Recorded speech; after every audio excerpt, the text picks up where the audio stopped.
नमस्कार, hello and welcome. मैं हूं आपका होस्ट एंड दोस्त विवेक बहुत्रा और मैं स्वागत करता हूं आपका आपके सपने चैनल जिसका नाम है टॉक्स विद विवेक बहुत्रा।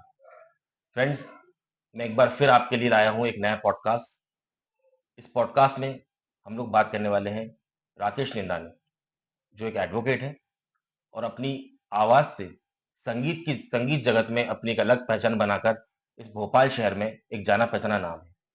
तो आइए हम लोग आज उनसे बात करते हैं और जानेंगे उनके आज तक के सफर के बारे में। सर, आपका स्वागत करता हूं मैं अपने इस चैनल पर। नमस्कार विवेक जी। सबसे पहले तो मैं धन्यवाद करना चाहूँगा आपका कि आपने अपने इस चैनल पर विवेक टॉक शो पर मुझे बोलने का मौका दिया, बुलाया, उसके लिए आपका धन्यवाद। मैं आपको थैंक यू कहूंगा कि आपने हमें टाइम दिया। बट मैं ठीक। अपने इस कॉन्वर्सेशन की शुरुआत आपकी जर्नी से करना चाहूंगा कि एडवोकेसी के साथ साथ आपने अपनी इस ब्यूटीफुल वॉइस से इस शहर में अपनी एक अलग पहचान बनाई है और आपको बहुत लोग प्यार करते हैं, जो आपको हमेशा शुभकामनाएं आती रहती हैं आपकी परफॉर्मेंस पे, जो इतना प्यार मिलता है आपको। तो ये जो जर्नी है, जी। ये कैसे शुरुआत हुई? आई मीन कि क्योंकि ये कोई ऐसी कला नहीं है, संगीत के क्षेत्र में कोई इंसान ऐसे ही नाम नहीं कमाता। इसकी शुरुआत कहीं से तो होती है, कोई तो कहीं से तो इसकी शुरुआत हुई होगी, इस ज्योति की इस। जी। तो मैं वो जानना चाहूँगा कि आपकी ये कैसे शुरुआत हुई? आपके अंदर ये प्रतिभा कैसे आपको समझ में आया कि ये आपके अंदर ये कला है, जो इतनी अलग कला है जो। विवेक जी, बहुत अच्छा प्रश्न किया आपने और मैं ये बताना चाहूँगा कि कला जो होती है वो गॉड गिफ्ट जो होती है, ईश्वर का दिया हुआ वरदान होती है। बिल्कुल ये और जो ईश्वर का दिया हुआ वरदान होता है, जिसे गॉड गिफ्ट कहते हैं हम, वो अनमोल होता है और उसपे किंतु परंतु नहीं लगा सकते आप, क्योंकि ईश्वर का दिया हुआ जो वरदान होता है बिल्कुल हीरे के समान होता है। उसको तराशने की आवश्यकता है और ये चीज मुझे जन्म से ही प्राप्त हुई है। हालांकि मेरे माता पिता का संगीत से लेना देना नहीं, लेकिन मेरे ताऊ जी जो थे वो, उनका संगीत से गहरा नाता था। वो बहुत अच्छे सिंगर थे और लेखक भी बहुत अच्छे थे, गजल लिखते थे, भजन लिखते थे। तो शायद मुझे जन्मजात वहाँ से प्राप्त हुआ, क्योंकि परिवार से कहीं न कहीं से कुछ न कुछ आपको कोई विशेष गुण प्राप्त हो सकता है। तो मुझे संगीत के रूप में, गायन के रूप में मुझे ये वर प्राप्त हुआ। तो जैसा आपने बताया कि आपके फैमिली में कोई ऐसा बैकग्राउंड नहीं था, बट आपके ताऊ जी थे, जी, जो आप बता रहे हैं कि बहुत नामी, कह सकते हैं कि मतलब एक मैं नामी तो नहीं कहूँगा, बट वो जो कई बार ऐसा होता है कि कई बार टैलेंट को वो स्थान नहीं मिल पाता है। ये बहुत बार देखने को मिलता है कि जैसे लाइक आजकल सोशल मीडिया है, आजकल कई हमारे बहुत अच्छे लोग भी हैं, जिन्होंने टैलेंट को सराहा है, जिन्होंने ज़मीन से आसमान तक का सफ़र तय करवाया है। तो हम ये कह सकते हैं कि वो एक आपकी लाइफ में भी एक वो पल आए कि आप जो इतना टैलेंट है आप में और जो जो इस प्रतिभा को पहचाने और आप भी उस शिखर पे पहुंचे, ये शुभकामनाएं मेरी आपको हैं। बट मैं ये जानना चाहूंगा कि आपने जो इस संगीत का जो मैंने आपको सुना है और जो लोग आपकी तारीफ करते हैं, जो लोग आपको पसंद करते हैं, तो ये आपने संगीत कहीं सीखा है या कहीं से आपने इसकी कोई ट्रेनिंग लेते हैं, कोई आप कहीं सीखते हैं या आप खुद एक प्रैक्टिस करते हैं इसकी? तो वो मुझे थोड़ा-सा बताएँ आप कि कैसे आप के अंदर ये इतना डेवलप कर पाएँ आप इस प्रतिभा को, इस विधा को? बहुत अच्छा सवाल है आपका विवेक जी। मैं आपको बताना चाहूँगा कि यदि आपको गॉड गिफ्ट है, कोई भी कला, अ, कई लोग बहुत अच्छे पेंटर होते हैं, कई लोग अच्छे सिंगर होते हैं, अच्छी कविताएँ लिखते हैं, अच्छी गज़ल लिखते हैं, कई लोग बहुत अच्छा गाते हैं। तो ये जो कला होती है, अगर ईश्वर का दिया हुआ वरदान है, तो उसपे मेहनत करने की आवश्यकता पड़ती है। आपको किसी न किसी रूप में उसको तराशना पड़ता है। लाइक हीरा, जैसे हीरा होता है वो उसको तराशना ही पड़ता है, तब जाके वो उसके मूल बिल्कुल, स्वरूप में आता है। हाँ, मूल स्वरूप में आने के लिए उसको आप उसपे मेहनत नहीं करेंगे तो वो हीरा, वो वहीं खदान में ही रहा जैसे, और एक पत्थर के समान रहेगा वो, पत्थर उसको के कुछ समान ही रहेगा वो। तो मेरा कहने का मतलब ये है कि अगर आप उसे तराशते हैं, तो उसकी चमक निखरती है। तो मुझे कुछ संगतें मिली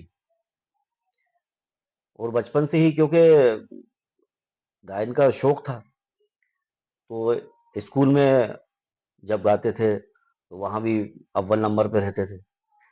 कॉलेज में गए तो वहाँ भी यही अ, उपलब्धियाँ हासिल हुई। तो ये महसूस हुआ मुझे कि क्यों ना संगीत की ओर अग्रसर होगा जाए। क्योंकि जनरली तौर पे हम गाते थे जब, तो तारीफ़ें मिलती थी, वाहवाही मिलती थी, कई जगहों पे अवार्ड भी जीते। इसकी पहचान मुझे तब हुई कि ये सब कुछ, ये जो उपलब्धियाँ हासिल हो रही हैं, संगीत की वजह से हो रही हैं। तो हम किसी भी प्रोफ़ेशन में जाते हैं, जब हम नौकरी करते हैं या बिज़नेस करते हैं, तो वो एक अलग क्षेत्र होता है, वो अपनी रोज़ी-रोटी होती है। बट लेकिन अगर आपके पास कोई विशेष गुण है, तो उस गुण से आपको रातों-रात शोहरत मिल सकती है। अगर उसे आप उस पे लगातार मेहनत करें, उस पे लगातार वर्क करेंगे, तो आप देखेंगे कि वो चीज़ आपको आपके बेसिक से अधिक देने वाली है वो आपको। तो ये संगीत ने मुझे बहुत ज़्यादा नाम दिया। मेरी गायकी दिन-ब-दिन निखरती गई। बीच-बीच में कभी-कभी कुछ ऐसे इंसिडेंट्स होते हैं, कुछ घटनाएँ ऐसी घटती हैं जिनकी वजह से आप अपनी प्रतिभा से, अपने क्षेत्र से दूर हो जाते हैं। लेकिन यदि आप में लगन है, तो आप फिर से ग्रोथ करते हो और उसको आगे बढ़ाते हो। तो मेरे साथ ये हुआ, बीच-बीच में कई बार ऐसा हुआ, लेकिन संगीत ने मुझे हमेशा सहारा दिया। तो मुझे लगता है कि इसको आगे बढ़ाना चाहिए, तो मैंने इस पे लगातार काम किया है। तो मैं कई लोगों को सुनता था। बचपन से ही बड़े बड़े लोगों को सुनने की चाह रही। जैसे क्लासिकल में आपके पंडित जसराज हैं, और आपके हरिप्रसाद चौरसिया हैं, और कई क्लासिकल में नुसरत फ़तेह अली खां हैं आजकल, गुलाम अली साहब हैं, और आपके अ, बॉलीवुड में लता जी हैं, किशोरदा हैं, रफ़ी साहब हैं, मुकेश जी हैं, मन्ना डे, और ऐसी कई हस्तियाँ हैं जिनको लगातार सुनते रहते हैं। और कई संगीतज्ञ ऐसे जिनकी सोहबत में बैठ के मुझे ये धीरे-धीरे समझ में आई कि यदि आप अगर सोहबत में भी रहते हो, उनकी संगत में रहते हो, तो आपको किसी न किसी रूप में वो आपके अंदर समाहित होता जाएगा। मतलब जो जो हमारे जो विद्वान लोग कहते हैं कि चंदन की सोहबत में रहने से, चंदन के पास रहने से आप भी महक जाते हैं। बिल्कुल तो सही वो बात। महक हमको कहीं न कहीं उन प्रतिभाशाली लोगों के साथ, हम में भी वो कहीं न कहीं वो परिवर्तन आते हैं, और अगर हम में वो विधा है, तो डेफ़िनेटली हम उस फ़ील्ड में ग्रो कर सकते हैं। जी, बिल्कुल। तो जैसे आपने इतने बड़े-बड़े जो हमारे, जिन्होंने बॉलीवुड में पूरे देश दुनिया में नाम रोशन किया, जिन्होंने जिन्होंने अपनी प्रतिभा से आगे बढ़े अपने, और जो जैसे नाम लिए जो जिन लोगों के आपने, तो मैं ये तो मतलब हमारे सबके मतलब पसंदीदा लोग रहे हैं। बट आप अपनी लाइफ़ में किन सिंगर्स, क्योंकि आप एक अच्छे सिंगर हैं, जी, जी, तो जी। आप किन सिंगर को फ़ॉलो करते हैं या किन सिंगर्स के गाने ज़्यादा गाना पसंद करते हैं? वो मैं थोड़ा जानना चाहूँगा। ये भी आपका बहुत अच्छा क्वेश्चन है, और मैं बताना चाहूँगा कि जो लोग संगीत के क्षेत्र में हैं, सबसे पहले तो वो ये समझ लें कि हमें किसी टाइप सिंगर नहीं बनना है। कोई टाइप सिंगर जो होता है, कुछ लोग एक सिंगर को फ़ॉलो करते हैं और अपनी आवाज़ को उसी में ढाल उसी में लेते हैं। मोल्ड कर लेते हैं। ओके। अब आपने उसको ढाल लिया, अब आप जब भी गाना गाओगे, तो वो जैसे किशोर दा हैं, रफ़ी साहब हैं, और मुकेश जी हैं, या कोई सूफ़ी गायक हों, अगर आपने उनको गाया, आप वही चीज़ पसंद करने लगोगे, आप अपनी आवाज़ वैसी ही बना लोगे, आपका रियाज़ का स्ट्रक्चर जो है, वैसे ही बनने लगेगा कि साहब हमें रेंज पे गाना है, या फिर वो, मतलब आपको एक टाइप का नहीं बनना है सिंगर। अगर आपको सही सिंगर बनना है, तो हर गाने को गा सकते हो आप। ऐसी गायकी के लिए रियाज़ करें, क्योंकि हाई रेंज के गाने भी होते हैं, लो नोट के गाने भी होते हैं। वो तो उसमें क्या रहता है कि हमें जो रियाज़ करते हैं, हमें वर्सेटाइल सिंगर बनना है। तो वो जो सही सिंगर आपके हिसाब से वर्सेटाइल सिंगर होते हैं, जो सभी तरह के गाने गा सकते हैं। जी, सही सिंगर वही कहलाते हैं जो गज़ल गा सके, भजन गा सके, गीत गा सके। वो क्योंकि वो उनका जो माइंड सेट होता है, वो ऐसा होता है कि क्योंकि बॉलीवुड में देखा होगा आपने, कुछ सिंगर ऐसे होते हैं जो सिर्फ़ एक गाना गाते हैं, कुछ सिंगर ऐसे भी होते हैं जो फ़िल्म के पूरे गाने गाते हैं। तो उसमें संगीत निर्देशक जो होता है, वो यही सोच बना के चलता है कि क्योंकि हीरो-हीरोइन पे जो गाने फ़िल्माना है, तो उसके लिए वो लगभग एक जैसे ही सिंगर रखते हैं। एक फीमेल और मेल जो होते हैं, वो एक ही होते हैं। बट कभी-कभी उसमें कोई एक एक सॉन्ग ऐसा होता है जो सूफ़ी हो या कोई सुखविंदर जी हो, इनका सॉन्ग आ जाता है कोई ऐसा, या कोई मतलब हाई रेंज का जैसे चंचल जी गाती थे कोई गाना, तो उनका एक ही गाना होता था, वो बड़ा हिट होता था। तो ऐसा गाना बीच में अचानक बहुत हिट होता है। बट क्या होता है कि वो फ़िल्मों में मैंने देखा है कि वो जो पूरे गाने गाते हैं, वो सिंगर, वो प्लेबैक सिंगर होते हैं। और हालाँकि मैं ये नहीं कहूँगा क्योंकि वो बहुत बड़े सिंगर हैं सारे जिनके मैंने नाम लिए, इतना हमें ज्ञान भी नहीं है, हम लोग तो उनको सुन के उनको फ़ॉलो करते हैं और उन्हीं को हम दिन-रात गाते हैं। लेकिन मैंने यहाँ देखा है, जो बड़े संगीत के जानकार हैं, वो ये बताते हैं कि आप हर चीज़ गाओ, तो आपके गले का जो स्ट्रक्चर है, वो उसी रियाज़ के हिसाब से बनाइए कि आप हर गाना गा सको। गीत, गज़ल, भजन जो भी हो, कव्वाली हो, वो सब गा सको, तो उसके हिसाब से रियाज़ करें आप। और किसी एक गायक के तौर पे आप अपनी आवाज़ को डेवलप ना करें। इससे इससे संगीत को समझने में और आगे बढ़ाने में बड़ी दिक्कत होती है। जैसे अभी हाल ही में जी। भोपाल में पहली बार ऐसा अवसर आया कि अंताक्षरी एक ऐसा एक नाम है, एक ऐसा शो रहा है, जी, जी। जो बहुत शायद फ़ेमस। बचपन से हम लोग देखते आ रहे हैं। मैं भी जी, अपने बचपन में देखा है मैंने और हम सब जानते हैं, टीवी पे जो शो आता था। और हाल ही में अभी भोपाल को ये अवसर मिला, ये मौका मिला और हम लाइव सब शो। की मतलब हम सब बड़े फॉर्च्यूनेट हैं कि भोपाल में ये अंताक्षरी का आयोजन हुआ और great Bollywood actor doctor Annu Kapoor ji उसके होस्ट रहे।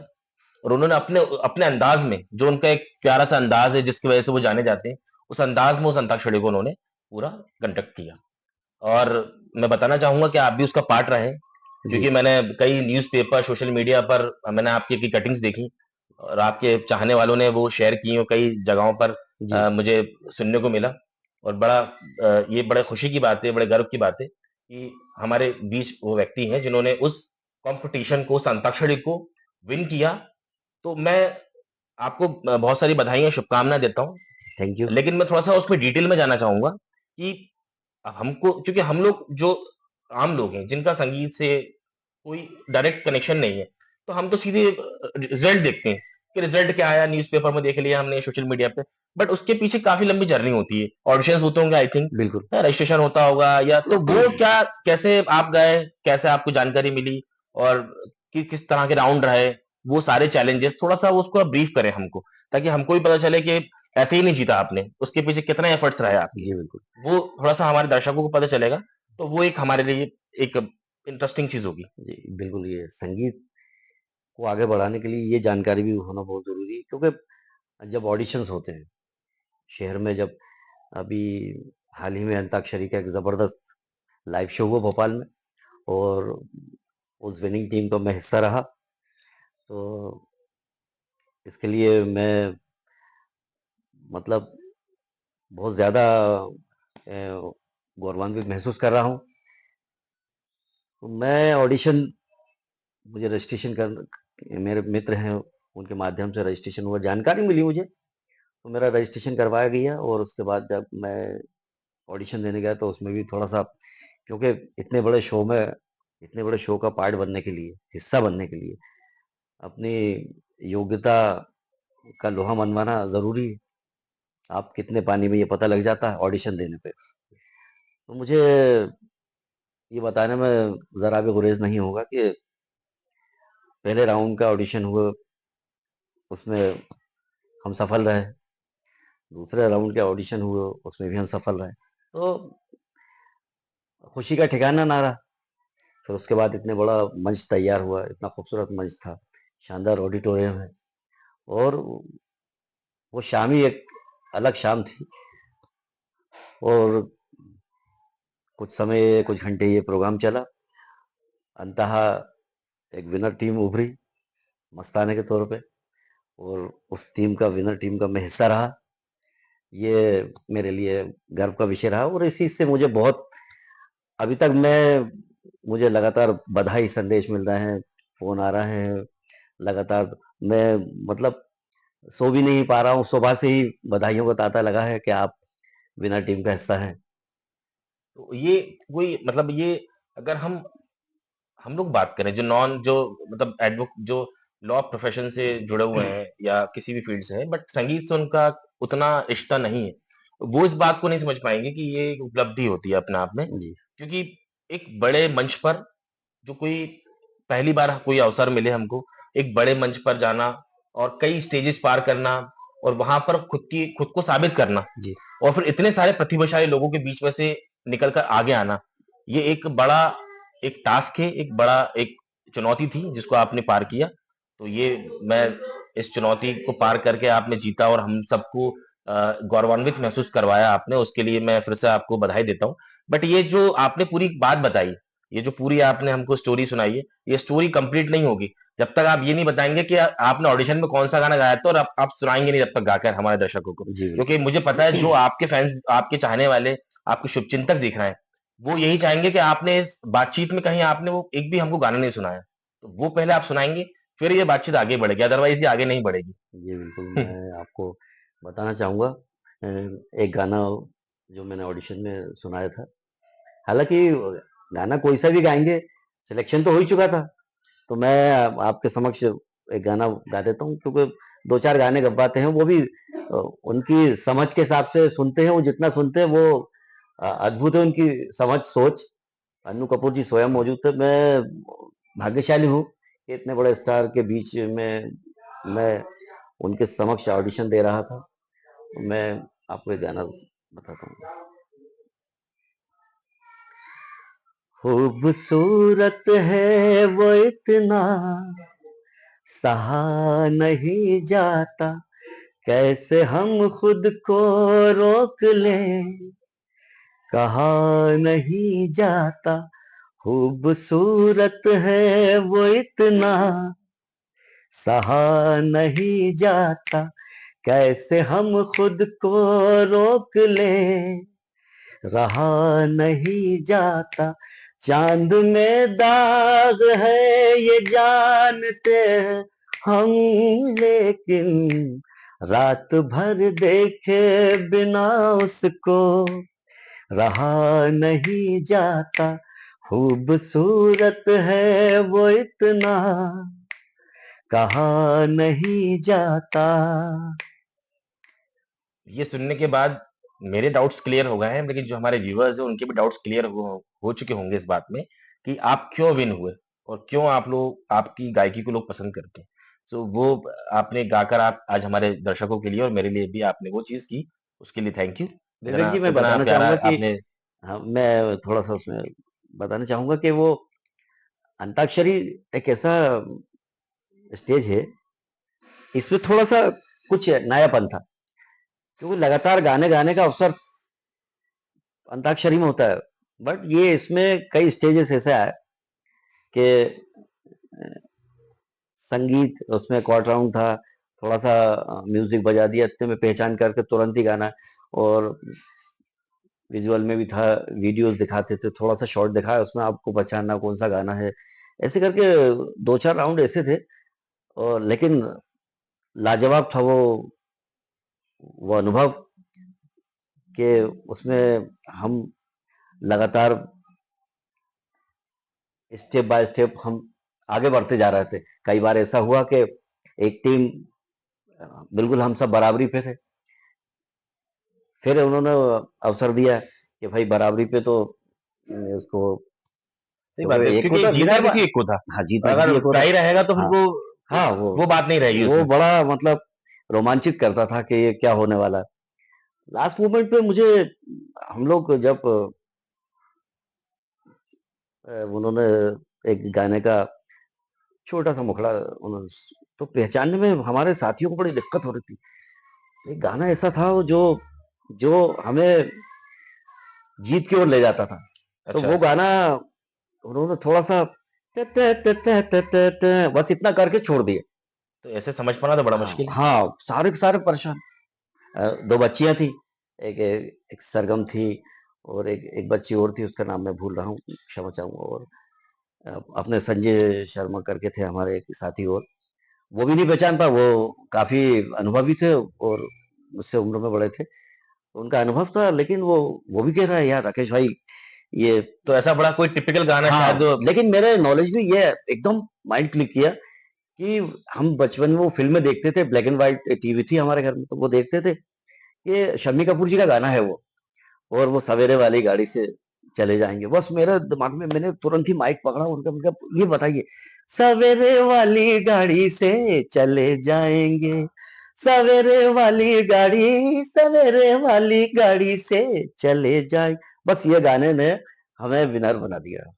मतलब जो गाना, ये मतलब एक ऐसा सपना था, एक इतने बड़े मंच पे हमें जीत का अनुभव, अद्भुत नज़ारा था वो तो सर। क्योंकि ये गाना आई थिंक मैं भी पहली बार सुन रहा हूँ। हो सक मुझे नहीं पता कितने लोगों ने ये गाना सुना है।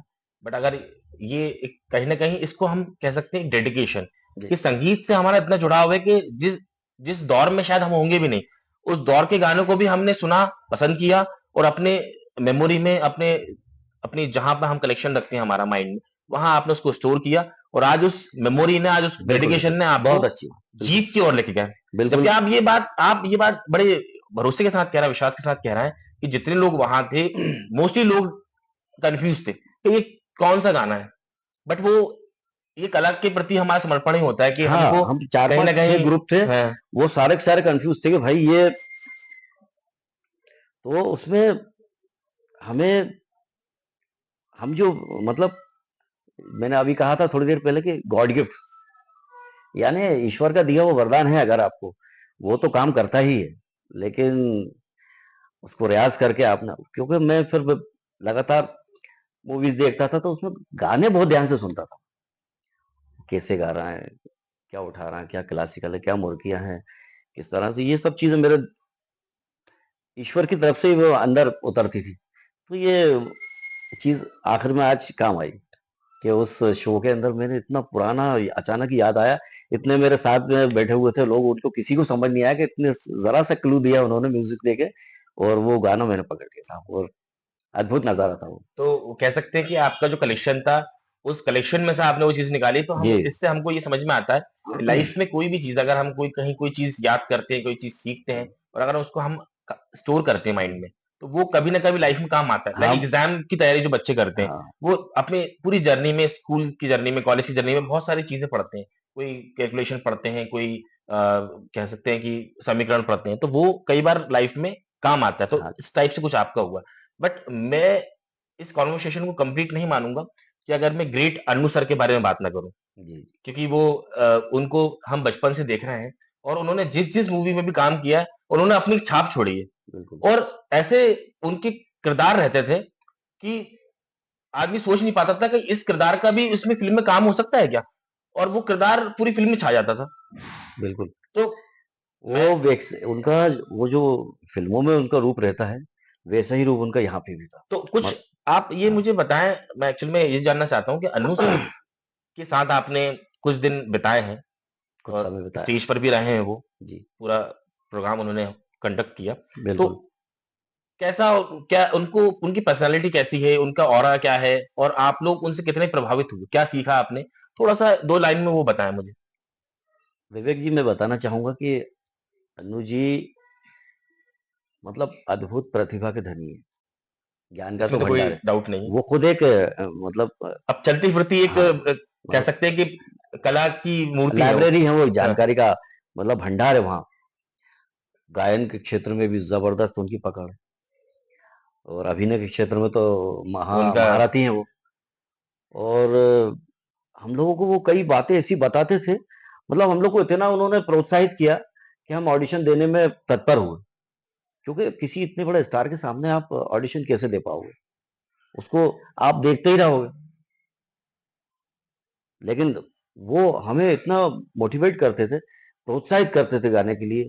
पहले ही समझाया उन्होंने, बहुत सारी चीज़ें हमें संगीत से रिलेटेड बताई कि आप ऐसा गाओ, मतलब आपके लिए वो बिल्कुल बेफ़िक्र हो, और वो हँसाते भी थे।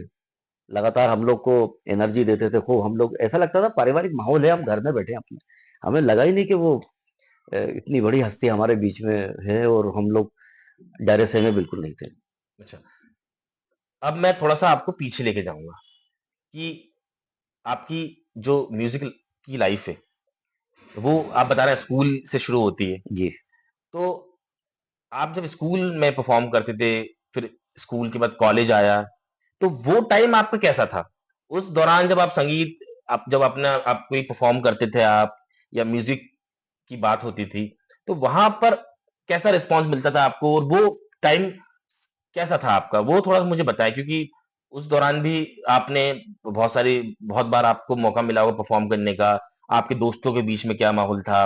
और क्या आपके दोस्त आपको एडमायर करते थे? क्या आपको मोटिवेट करते थे या आपको पसंद करते थे? और आपके आस-पास का माहौल कैसा था? वो थोड़ा मुझे बताएँ आप। विवेक जी, मैं आपको बताना चाहूँगा कि दोस्तों के बीच में आप अ, उनका खिलौना हो। उन्हें पता है कि आप मैंने बताया कि हर व्यक्ति किसी न किसी क्षेत्र में पारंगत होता है। अगर गॉड गिफ्ट है, नेचुरली वो ऐसा है, तो लोग उसका वो उनका खिलौना होता है दोस्तों का। दोस्तों के बीच में उसकी अपनी एक छवि होती है, और वो सब प्रिय भी बहुत होता है उनका। कई लोग बहुत अच्छे खिलाड़ी होते हैं, वो अपने दोस्तों में बहुत प्रिय होते हैं।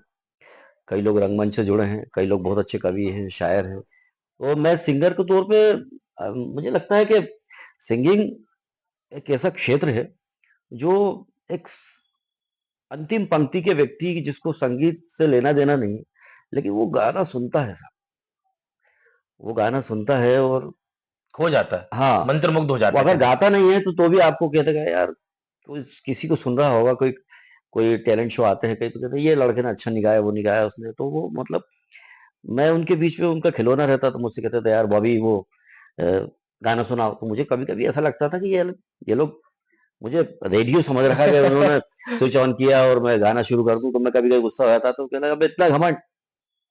तो थोड़ा मुझे लगता है यार घमंड नहीं नहीं, भाई घमंड तो है नहीं। तो मैं उन्हें सुनाता था, फिर वो भीड़ लग जाती थी।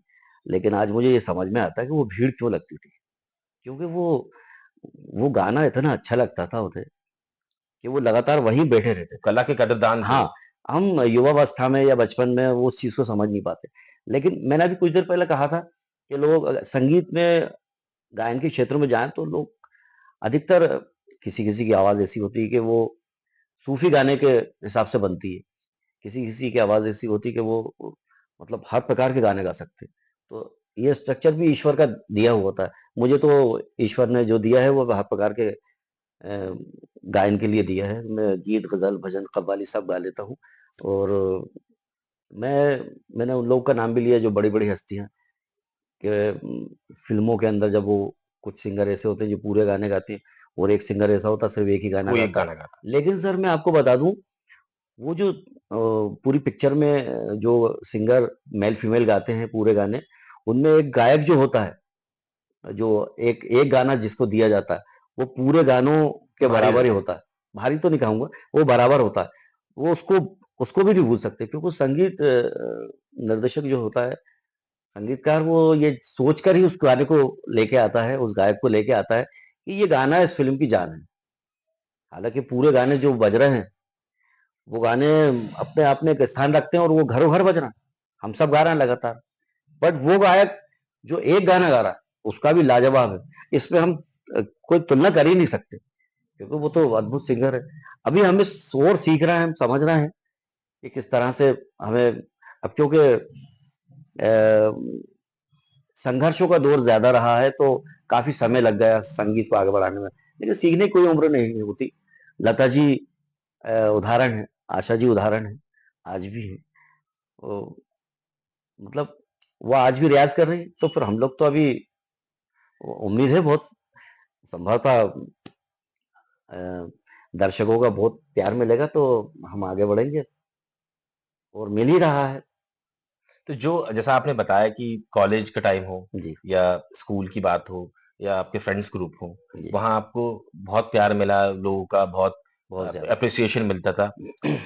बट जब आप अपने प्रोफ़ेशनल की बात करते हैं, जब आप एज़ एन एडवोकेट जब कोर्ट जाते हैं, तो क्या वहाँ भी आप अब गाते हैं, तो वहाँ लोगों का क्या रिस्पॉन्स रहता है? ये वहाँ बहुत अच्छा सवाल है आपका। वहाँ कैसा ये वहाँ का थोड़ा बताएँ? वो एक ऐसे क्योंकि वहाँ पर एज़ एन एडवोकेट आप जाते हैं, जी, तो जब आप परफ़ॉर्म करते हैं, तो वहाँ क्या होता है, वो थोड़ा मुझे जानना है। हाँ, वकालत की दुनिया एक ऐसी दुनिया है, जहाँ मतलब 2 पक्ष आते हैं। एक पीड़ित पक्ष होता है और एक दूसरा ऐसा पक्ष होता है कि वो दूसरे पे मतलब 2 पक्ष ऐसे होते हैं, जो एक दूसरे वो न्याय लेने के लिए आते हैं। तो एडवोकेट दोनों पक्षों की तरफ से काम करते हैं और एक ऐसी दुनिया रहती है कि वकील का ध्यान जाता ही नहीं उधर। बेचारे वो शादी में भी नहीं जा पाते। शादी ब्याह हुए, कई कार्यक्रमों में लगभग कोर्ट गए, दिन भर काम किया, घर गए, थोड़ा फ्रेश हुए, चेंबर चले गए। वो एक इतनी व्यस्त दुनिया है सर, कि उसमें समय निकालना बड़ा मुश्किल है। लेकिन अभी कुछ ही समय पहले हम एडवोकेट्स युवाओं ने एक प्रयास किया। हमने बनाया एडवोकेट म्यूजिकल ग्रुप कि इतनी स्ट्रेस भरी दुनिया है। हमारा काम इतना ज़िम्मेदारी का है और इतना ज़्यादा स्ट्रेस रहता है उसमें कि हम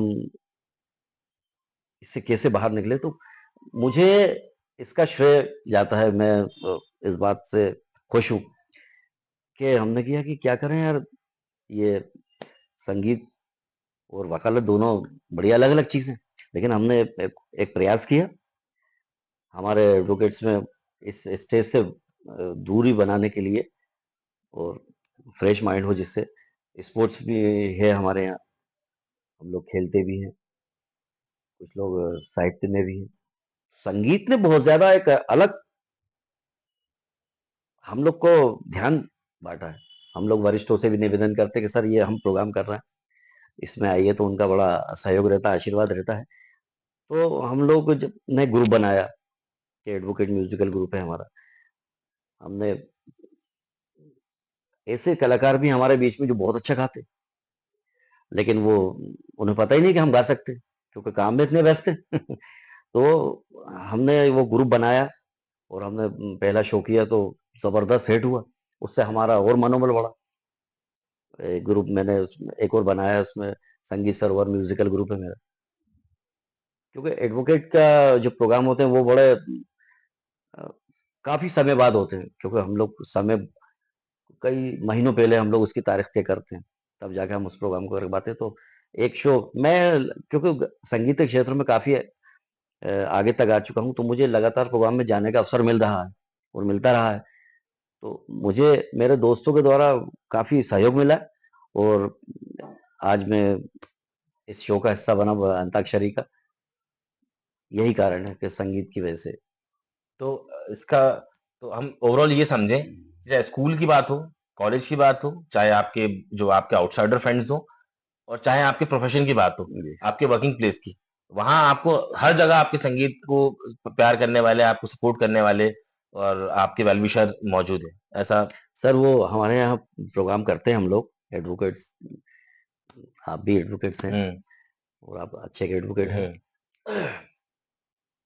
और ये चैनल आपका जो the talk with big show जो भी ऐसा नाम कर रहा है और प्रतिभाओं को लेकर आ रहा है, ये उन्हीं लोगों को ढूंढ के लाते हैं आप। ये बहुत अच्छी बात है आपके चैनल को द्वारा। मैं बधाई देना चाहूंगा विवेक जी को कि उन लोगों को आपके समक्ष लेके आते हैं जो लोग में विशेष गुण छुपा रहता है। अपने काम के अलावा वो लोग उस विशेष गुण के कारण बहुत नाम कमा रहे हैं। वो वकालत के क्षेत्र में भी हैं और उसके अलावा भी वो बाहर जो करते हैं। तो ये विवेक जी का एक ये भी अद्भुत प्रतिभा है इनमें। ये स्वयं भी ये अलग ही प्रतिभा है जो इन्होंने टॉक शो अपना उसके माध्यम से लोगों को प्रमोट करते हैं। सर थैंक यू गेस्ट आप मेरे हैं, मैं आपकी तारीफ़ करूँगा क्योंकि आप तारीफ़ के काबिल नहीं होते तो शायद यहाँ नहीं बैठे होते। तो मैं अपने दर्शकों को बताना चाहूँगा कि वकालत तो अपना प्रोफ़ेशन है ही सर का, बट संगीत की दुनिया में एक बहुत बड़ा नाम है और अपनी एक मधुर आवाज़, इस मधुर व्यक्तित्व की वजह से पूरे शहर में लोग उनको प्यार करते हैं, लोग जी। बहुत आत्मीयता से जुड़े हुए हैं। संगीत के लिए एक जो अभी सर ने जैसा बताया, आज भी वो दौर है कि लोग रिक्वेस्ट करते हैं, लोग प्यार से, अधिकार से बोलते हैं कि सर एक गाना हो जाए। मतलब ये व्यक्तिगत मेरा देखा हुआ है, सुना हुआ है, तो मैं इससे बिल्कुल पूरा अवेयर बिल्कुल, हूँ मैं। बिल्कुल। तो मैं ये आपसे जानना चाहूँगा कि जैसे ये सारी चीज़ें हो गई हैं, बट एक फैक्ट और है जो लोगों को नहीं पता है कि आपको लोग प्यार से, जो संगीत से दुनिया से प्यार मिला आपको, तो उस प्यार से आपको एक नाम भी मिला, जी, बॉबी। जी, शायद दर्शक जो हमारे मोस्टली लोग जो आपको जानते हैं, जी, वो इस बात को जानते हैं। बट उसके पीछे क्या कहानी है? क्योंकि आपका ऑफ़िशियल नेम जो है वो राकेश निंदाने है। जी। बट कि क्या संगीत की वजह से आपको मिला या आपके लुक्स की वजह से मिला? ये नाम या आपके फ्रेंड्स ने दिया, घर ने दिया, तो वो क्या है? और ये जो आपका लुक है, ये संगीत को दर्शाता है या क्या इसके पीछे थोड़ा राज़ है? इसको थोड़ा-सा आप बताएँ। ये बड़ा इंटरेस्टिंग सवाल है। ये लुक देख ही रहे हैं आप मेरा। ये बेसिकल ये आर्टिस्टों का होता है ये लुक। मुझे कॉलेज के ज़माने से ही ये नाम दिया गया और क्योंकि वो बॉबी देओल जो जिस समय उनकी फ़िल्म आई थी, उस समय मैं काफ़ी बड़े-बड़े बाल थे और शायद थोड़ा बहुत मैच खाता होऊँगा उस समय में और थोड़ा दुबला-पतला सा था। तो मुझे वहाँ पे मेरे दोस्तों ने ये नाम दिया और ये नाम मुझे बहुत ज़्यादा सूट करता। संगीत जगत में मुझे लगभग इसी नाम से जानते हैं, बॉबी के नाम से और एक सिंगर के तौर पे बहुत बॉबी अच्छा लगता है सुनने में भी। तो ये मतलब इसके पीछे इंटरेस्टिंग कहानी ये रही है कि जी, आपको प्यार से वो नाम दिया गया है। हाँ, प्यार से तो अब मैं इस कन्वर्सेशन को एंड करूँगा, बट मैं ये जानना चाहूँगा कि क्योंकि आप कंटिन्यू शोज़ कर रहे हैं, जी, कंटिन्यू आप उस सक्सेस की ओर आगे बढ़ रहे हैं, जो आप डिज़र्व करते हैं बिल्कुल। और अपने काम को भी आप कंटिन्यू करते हैं, अपने क्षेत्र में जो भी प्रोफ़ेशन में आप हैं। लेकिन आपके फ्यूचर प्लान क्या हैं? क्योंकि आई नो कि आप संगीत से बहुत लगाव है आपको, जी, संगीत से बहुत प्यार करते हैं आप, संगीत को जीते हैं, जानते हैं, मानते हैं, संगीत के की दुनिया में आप हमेशा खोए रहते हैं। जी। तो संगीत के क्षेत्र में आपके और क्या प्लान्स हैं और कहाँ क्या आपके जो प्लानिंग आपकी है? थोड़ा-सा वो देखिए फ्यूचर प्लान्स क्या हैं आपके? क्योंकि जी, अ, हम लोग सभी जानने के लिए एक्साइटेड हैं इसमें। मैं बताना चाहूँगा कि देखिए हम रोज़ी-रोटी के लिए तो रोज़ काम करते ही हैं, बट क्योंकि संगीत एक ऐसा ग्लैमर का क्षेत्र है, जिससे लोग बहुत जल्दी प्रभावित होते हैं। जब हमें इसका लाभ मिला, तो हमने सोचा कि यार संगीत को आगे बढ़ाया जाए और हम लोगों ने एक मंच बना के ऐसे लोगों को भी गवाया है, जिन्हें कभी मंच ही नहीं मिले। कभी वो ये सोचते थे कि इतने बड़े मंचों पे हम कैसे गाएँगे? हम भी सोचते थे। हम भी ये सोचते थे कि इतने बड़े-बड़े मंच पे ये इतने बड़े प्रोग्राम्स होते हैं, ऑडिटोरियम में हम सुनने जाते हैं, बड़े-बड़े स्टेडियम होते हैं, वहाँ सुनते हैं, बड़ी भीड़ में बैठना पड़ता है, वहाँ तक वो कलाकार जो बड़े-बड़े बॉलीवुड से आते हैं गाने या प्रोफेशनल सिंगर हैं, वो लोग आते हैं गाने, तो उनको देखने के लिए कितनी भीड़ उमड़ती है। मतलब हम उस भीड़ का हिस्सा हैं, उस व्यक्ति को देखने के लिए, जिसको हम सुनने गए। अब हमें जब स्वयं मंच पे चढ़े, तो आज हमें लग रहा है कि भीड़ का कारण हम हैं। तो ये खुशी दोगुनी हो जाती है हमारी, कि हमारी वजह से हॉल के अंदर, ऑडिटोरियम में पब्लिक बैठी है। तो ये एक ज़बरदस्त एक रोमांच बहुत करता है। एक बड़ी एक अच्छी फीलिंग आती है, बिल्कुल, पॉजिटिव वाइब्स हम आती मंच हैं पे खड़े हैं, हमें कि लोग हम सुन भीड़ रहे हैं। का हिस्सा नहीं, भीड़ का कारण हैं। हाँ जी, हाँ जी। तो मैं करियर में सोचता हूँ कि संगीत को ही आगे बढ़ाया जाए। लगातार हम उस पे काम कर रहे हैं, क्योंकि ये आपको विशेष गुण जो आपको नाम देता है, तो फिर आपको सब कुछ इससे मिलने लगता है। हालाँकि मैं ये नहीं कहता कि आप अपना काम छोड़ो, बट अगर आप में आपको जब ये योग्यता आपको आगे ले जाए, तो इसके साथ चलो, वरना आप अपना काम कर ही रहे हो। तो thank you so much sir, आपने हमें टाइम दिया और इतनी ईज़िली जो सारी कन्वर्सेशन हुई, सारे सवालों के आपने बड़े अच्छे से जवाब दिए और आपकी जो पूरा एक जो आपका एक ऑरा था, जो आपका एक पर्सनैलिटी है, लोगों तक पहुँची कि आप एक एडवोकेट हैं, लेकिन आप एक बहुत अच्छे सिंगर हैं जी। और जिस वजह से आप उस दुनिया में बहुत आगे बढ़ रहे हैं और लोग आपको बहुत पसंद कर रहे हैं। और हम आपको बेस्ट विशेस देते हैं, जी, आपकी आपको बधाइयाँ शुभकामनाएँ देते हैं लगातार और आपको शुभकामनाएँ मिलती देते हैं रहें, चैनल की तरफ से और चैनल के सारे दर्शकों माध्यम की से। तरफ से कि आप ऐसे ही आगे बढ़ते रहें जी, संगीत की दुनिया में और आप भोपाल नहीं, मध्य प्रदेश नहीं, बॉलीवुड में राज करें, ये हमारी आपको शुभकामनाएँ। लेकिन एंड करने से पहले मैं चाहूँगा कि एक आप सुंदर सा एक गाना हमारे दर्शकों के लिए गा दें, फिर हम इस कन्वर्सेशन को एंड करेंगे।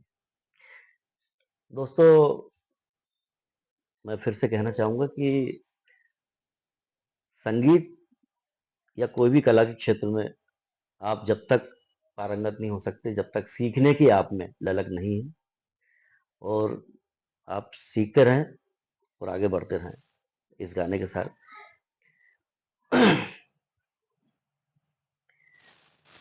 एक अंधेरा लाख सितारे,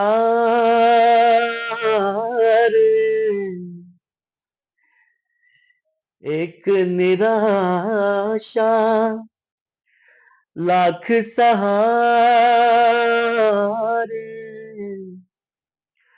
सबसे बड़ा संग्राम है जीवन, नादा है जो जीवन से हारे, एक अंधेरा लाख सितारे।